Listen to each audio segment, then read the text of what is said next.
गं गणपते नमः। बोलिए सच्चिदानंद सद्गुरु साईनाथ महाराज की जय। प्रकथन। श्री साईं अनंत हैं। वे एक चींटी से लेकर ब्रह्मांड पर्यंत सर्वभूतों में व्याप्त हैं। वेद और आत्मविज्ञान में पूर्ण पारंगत होने के कारण वे सद्गुरु कहलाने के सर्वथा योग्य है। चाहे कोई कितना ही विद्वान क्यों न हो, परंतु यदि वे अपने शिष्य की जागृति कर उसे आत्म स्वरूप का दर्शन न करा सके, तो उसे सद्गुरु के नाम से कदापि संबोधित नहीं किया जा सकता।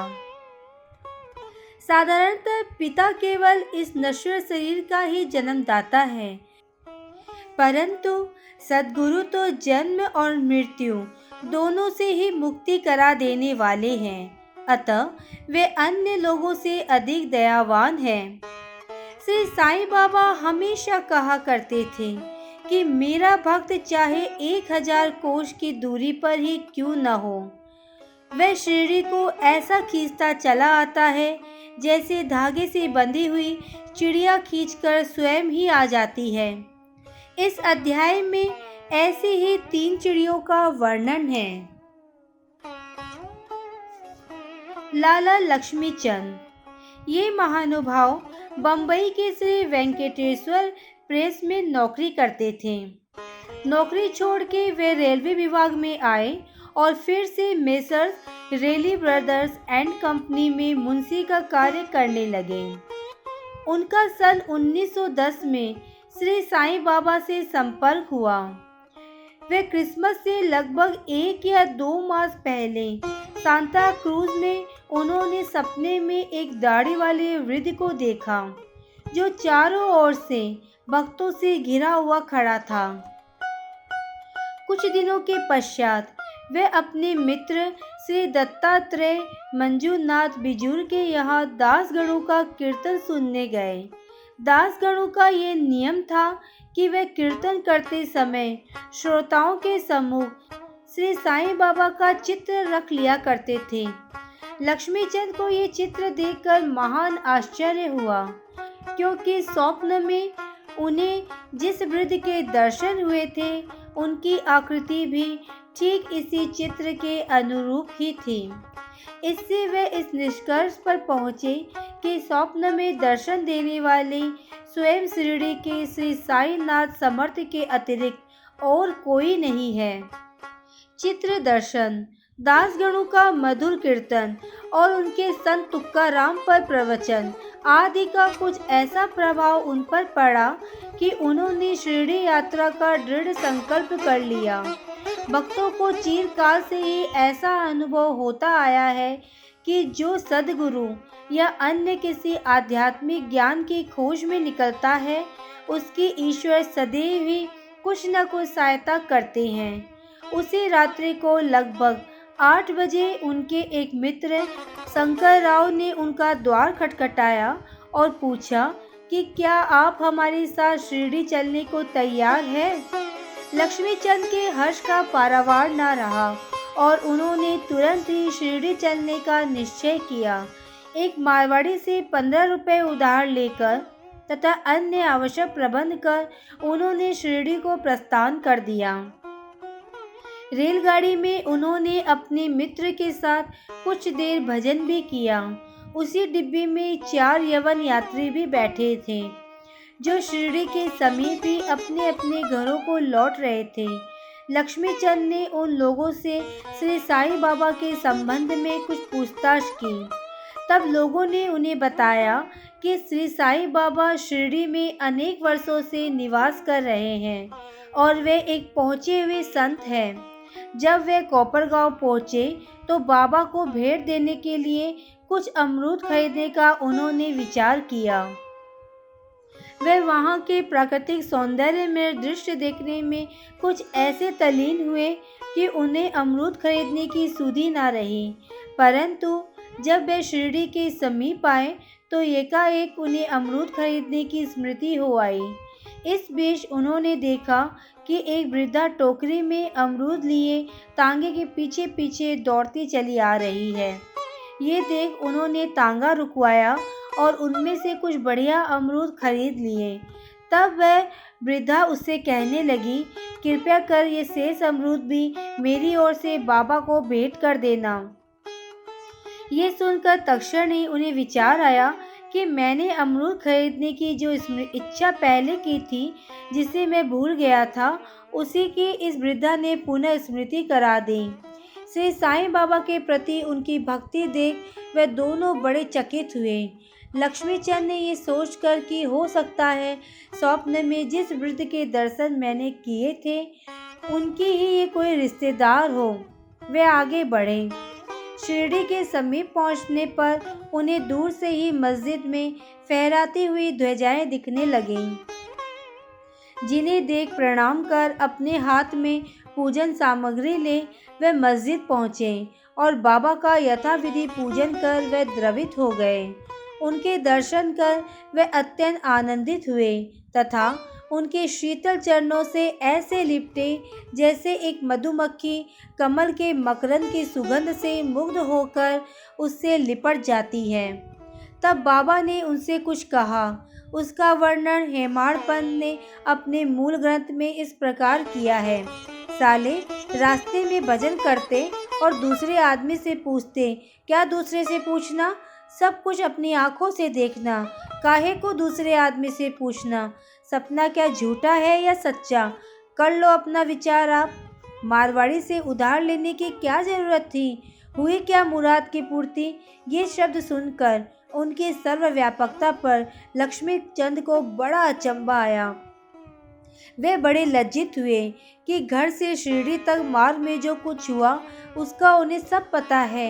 इसमें विशेष ध्यान देने योग्य बात केवल ये है कि बाबा ये नहीं चाहते थे कि उनके दर्शन के लिए कर्ज लिया जाए तथा तीर्थ यात्रा में छुट्टी मनाए। सांझा उपमा। दोपहर के समय जब लक्ष्मीचंद भोजन को बैठे तो उन्हें एक भक्त ने सांझे का प्रसाद लाकर दिया, जिसे पाकर वे बड़े प्रसन्न हुए। दूसरे दिन भी वे सांझा की आशा लगाए बैठे रहे, परंतु किसी भक्त ने वह प्रसाद ना दिया, जिसके लिए वे अति उत्सुक थे। तीसरे दिन दोपहर की आरती पर बापू साहेब जोग ने बाबा से पूछा कि नैवेद्य के लिए क्या बनाया जाए। तब बाबा ने उनसे सांझा लाने को कहा। भक्तगण 2 बड़े बर्तनों में सांझा भर कर ले आए। लक्ष्मीचंद को भूख भी अधिक लगी थी, साथ ही उनके पीठ में दर्द था। बाबा ने लक्ष्मीचंद से कहा, तुमको भूख लगी है, अच्छा हुआ, कमर में दर्द भी है, लो अब सांझे की ही करो दवा। उन्हें पुनः अचंभा आया कि मेरे मन के समस्त विचारों को उन्होंने जान लिया। साईं बाबा तो सर्वज्ञ हैं। कुदृष्टि। इसी यात्रा में एक बार उनको चावड़ी का जुलूस देखने का भी सौभाग्य प्राप्त हुआ। उस दिन बाबा कफ से अधिक पीड़ित थे। उन्हें विचार आया कि इस कफ का कारण शायद किसी की नज़र लगी हो। दूसरे दिन प्रातःकाल जब बाबा मस्जिद को गए तो श्यामा से कहने लगे, कल जो मुझे कफ से पीड़ा हो रही थी उसका मुख्य कारण किसी की कुदृष्टि ही है। मुझे तो ऐसा प्रतीत होता है किसी की नज़र लग गई है, इसलिए ये पीड़ा मुझे हो रही है। लक्ष्मीचंद के मन में जो विचार उठ रहे थे वही बाबा ने भी कह दिए। बाबा के सर्वज्ञता के अनेक प्रमाण तथा भक्तों के प्रति उनका स्नेह देखकर लक्ष्मीचंद बाबा के चरणों पर गिर पड़े और कहने लगे कि आपके प्रिय दर्शन से मेरे चित्त को बड़ी प्रसन्नता हुई है। मेरा मन मधुर आपके चरण कमल और भजनों में ही लगा रहे। आपके अतिरिक्त भी अन्य कोई ईश्वर है, इसका मुझे ज्ञान नहीं। मुझ पर आप सदा दया और स्नेह करें और अपने चरणों के दीनदास की रक्षा कर उसका कल्याण करें। आपके भव भय नाशक चरणों का स्मरण करते हुए मेरा जीवन आनंद से व्यतीत हो जाए, ऐसी मेरी आपसे विनम्र प्रार्थना है। बाबा से आशीर्वाद तथा उदी लेकर वे मित्र के साथ प्रसन्न और संतुष्ट होकर मार्ग में उनकी कीर्ति का गुणगान करते हुए घर वापस लौट आए और सदैव उनके अनंत भक्त बने रहे। शिरडी जाने वालों के हाथ वे उनको हार, कपूर और दक्षिणा भेजा करते थे। बुरहानपुर की महिला। अब हेमाडपंत दूसरी चिड़िया का वर्णन करेंगे। एक दिन बुरहानपुर में एक महिला ने स्वप्न में देखा कि श्री साईं बाबा उसके द्वार पर खड़े भोजन के लिए खिचड़ी मांग रहे हैं। उसने उठकर देखा तो द्वार पर कोई भी ना था। फिर भी वह प्रसन्न हुई। उसने ये स्वप्न अपने पति तथा अन्य लोगों को सुनाया। उसका पति डाक विभाग में नौकरी करता था। वे दोनों ही बड़े धार्मिक थे। जब उसका स्थानांतरण अकोला का होने लगा तो दोनों ने शिरडी जाने का भी निश्चय किया और एक शुभ दिन उन्होंने शिरडी को प्रस्थान कर दिया। मार्ग में गोमती तीर्थ होकर वह शिरडी पहुँचे और वहाँ 2 माह तक ठहरे। प्रतिदिन वे मस्जिद जाते और बाबा का पूजन कर आनंद से अपना समय व्यतीत करते थे। यद्यपि दंपति खिचड़ी का नैवेद्य भेंट करने को ही आए थे, परंतु किसी कारणवश उन्हें 14 दिनों तक ऐसा सहयोग प्राप्त ना हो सका। उनकी स्त्री इस कार्य में अब अधिक विलंब न करना चाहती थी। इसलिए जब 15वें दिन दोपहर के समय वे खिचड़ी लेकर मस्जिद में पहुंची तो उसने देखा कि बाबा अन्य लोगों के साथ भोजन करने बैठ चुके हैं। पर्दा गिर चुका था, जिसके पश्चात किसी का साहस न था कि वह अंदर प्रवेश कर सके, परंतु वह एक क्षण भी प्रतीक्षा न कर सकी और हाथ से पर्दा हटाकर भीतर चली गई। बड़े आश्चर्य की बात थी कि उसने देखा कि बाबा की इच्छा उस दिन प्रथमतः खिचड़ी खाने की ही थी, जिसकी उन्हें आवश्यकता थी। जब वह थाली लेकर भीतर आई तो बाबा को बड़ा हर्ष हुआ और वह उसी में से खिचड़ी के ग्रास लेकर खाने लगे। बाबा की ऐसी उत्सुकता देख प्रत्येक को बड़ा आश्चर्य हुआ कि जिन्होंने खिचड़ी की वार्ता सुनी उन्हें भक्तों के प्रति बाबा का असाधारण स्नेह देख बड़ी प्रसन्नता हुई। मेघा का निर्वाण। अब तृतीय महान पक्षी की चर्चा सुनिए। बीरम गांव का रहने वाला मेघा अत्यंत सीधा और अनपढ़ व्यक्ति था। वह राव बहादुर बी साठे के यहाँ रसोइया का काम किया करता था। वह शिव जी का परम भक्त था और सदैव पंचाक्षरी मंत्र नम शिवाय का जप किया करता था। संध्या उपासना आदि का उसे कुछ भी ज्ञान न था। यहाँ तक कि वह संध्या के मूल गायत्री मंत्र को भी न जानता था। राव बहादुर साठे का उस पर अत्यंत स्नेह था, इसलिए उन्होंने उसे संध्या की विधि तथा गायत्री मंत्र सिखा दिया। साठे साहब ने श्री साईं बाबा को शिवजी का साक्षात अवतार बताकर उसे शिरडी भेजने का निश्चय किया, किंतु साठे साहब से पूछने पर उन्होंने बताया कि श्री साईं बाबा तो यवन हैं। इसलिए मेघा ने सोचा कि शिरडी में एक यवन को प्रणाम करना ये अच्छी बात नहीं। भोला भाला आदमी तो वह था ही, इसलिए उसके मन में असमंजस पैदा हो गई। तब उसने अपने स्वामी से प्रार्थना की, कृपया मुझे वहाँ न भेजें, परंतु साठे साहब कहाँ मानने वाले थे। उनके सामने मेघा की एक न चली। उन्होंने उसे किसी प्रकार शिरडी भेज दिया। तब उसके द्वारा अपने ससुर गणेश दामोदर उपनाम दादा केलकर को, जो शिरडी में ही रहते थे, एक पत्र भेजा कि मेघा का परिचय बाबा से करा देना। शिरडी पहुंचने पर जब वह मस्जिद में घुसा तो बाबा अत्यंत क्रोधित हो गए और उसे उन्होंने मस्जिद में आने की मनाही दे दी। वह गर्जना कर कहने लगे कि उसे बाहर निकाल दो। फिर मेघा की ओर देखकर कहने लगे, तुम तो एक उच्च कुलीन ब्राह्मण हो और मैं निम्न जाति का एक यवन। तुम्हारी जाति भ्रष्ट हो जाएगी, इसलिए यहाँ से बाहर निकल जाओ। ये शब्द सुनकर मेघा कांप उठा। उसे बड़ा विस्मय हुआ कि जो खुद उसके मन में विचार उठ रहे थे उन्हें बाबा ने कैसे जान लिया।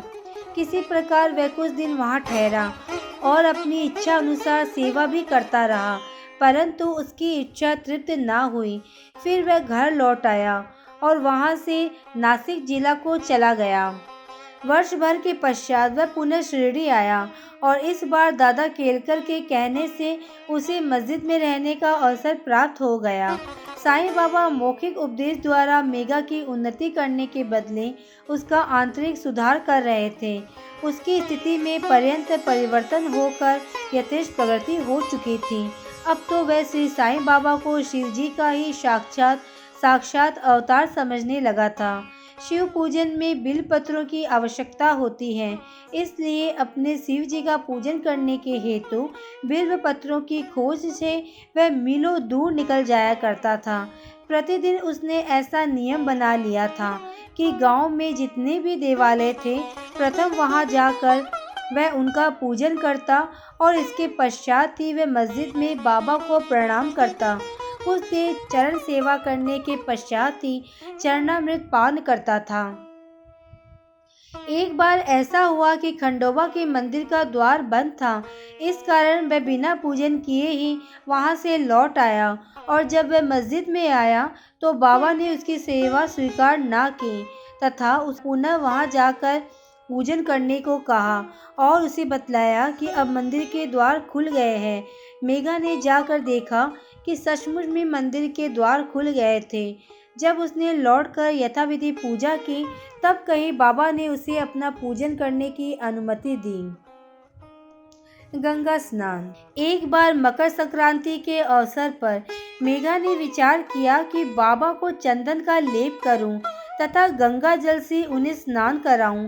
बाबा ने पहले तो इसके लिए अपनी स्वीकृति ना दी, परंतु उसकी लगातार प्रार्थना के उपरांत उन्होंने किसी प्रकार स्वीकार कर लिया। गोदावरी नदी का पवित्र जल लाने के लिए मेघा को 8 कोस का चक्कर लगाना पड़ा। वह जल लेकर लौट आया और दोपहर तक पूर्ण व्यवस्था कर दी। अब उसने बाबा को तैयार होने की सूचना दी। बाबा ने पुनः मेघा से अनुरोध किया कि मुझे ऐसे झंझट से दूर ही रहने दो। मैं तो एक फकीर हूँ, मुझे गंगा जल से क्या प्रयोजन। परंतु मेघा कुछ ही सुनता ही न था। मेघा की तो ये दृढ़ धारणा थी कि शिवजी गंगा जल से अधिक प्रसन्न होते हैं, इसलिए ऐसे शुभ पर्व पर अपने शिवजी को स्नान कराना हमारा परम कर्तव्य है।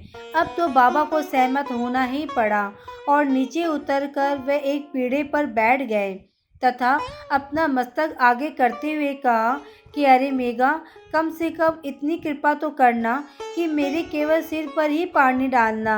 सिर शरीर का प्रधान अंग है और उस पर पानी डालना ही पूरे शरीर पर डालने के समान ही है।